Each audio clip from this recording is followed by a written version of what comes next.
আহ্বান রাখবো, আজকে এই যুবকণ্ঠের থেকে দেওয়ার পরে আমরা জাতি উদ্বুদ্ধ করবো পিয়ার পদ্ধতিতে নির্বাচন দেওয়ার জন্য এই আশাবাদ ব্যক্ত করে আরেকটা কথা না বলেই নয়।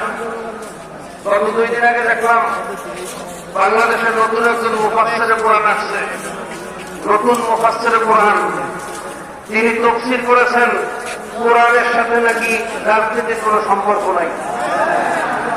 আমি তন্ত্রবাদী সরকারকে বলবো, ওনাকে আমার মনে হয় বাংলাদেশের জাতীয় মুফাসসির হিসেবে ঘোষণা দেওয়া দরকার। আমরা এতদিন তাফসীর করে এটা পেলাম না যে কোরআনের সাথে রাজনীতির সম্পর্ক নাই। কোরআনের সাথে রাজনীতির সম্পর্ক আছে, আপনার সাথে কোরআনের সম্পর্ক নাই। আপনার সাথে সম্পর্ক হলো ওই মোদির সাথে, ভারতের সাথে। কোরআনের সাথে রাজনীতির সম্পর্ক আছে, এ কথা বাংলার সঙ্গে চলবে না। পথের দেওয়ান আলহামদুলিল্লাহ রাব্বিল আলামিন। সংগ্রামী সমাজ